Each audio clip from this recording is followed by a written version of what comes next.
I have been drinking my son's sticky white stuff for breakfast every day. Before you'll all ask, Chad, is this real? Hear me out. I'm a divorced mother living with my 21-year-old son. I've been very corny after my divorce, and I frequently have to use a rose toy inside my room, and I knew my son could hear my moans. This all started a few months ago when I went to clean his room. I noticed one of my panties was under his desk, and it was covered in something sticky. It looked the same as his crusty, forbidden sock. The smell was intoxicating to me. I didn't say anything to him about my discovery and let him have the freedom to continue. I got curious and I intentionally wore the crusty panties I found in my son's room. It turned me on like crazy. Because of my free rein on my son's behavior, he has seemingly become emboldened. He not only releases his huge sticky white stuff on my panties, but also on my Nike Pro shorts.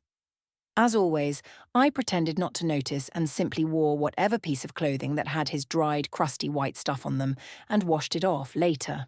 It seriously turned me on, knowing that I've been wearing clothing with my son's sticky white stuff on them. One morning, my son told me he made me coffee and carried a cup to me directly. It was unusual for him to make coffee, and as I drank it, he stared at me with the most strange excitement. I stared back at him cluelessly, and when I tasted a trace of his sticky white stuff in my coffee, he screamed, "Get pranked," and ran away. But once again, I pretended not to know what he was doing.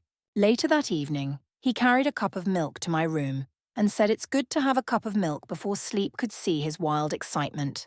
As I drank his milk, he asked me, "How does his milk taste?" And still acting like I was completely oblivious, I told him that his milk tasted very sweet, and Mommy loved it. He has now been doing this every morning with no issue. This was till he brought me chocolate milk one morning. I didn't overthink it, and took a big sip before I spit it out. Holy moly, I think he pooped in it.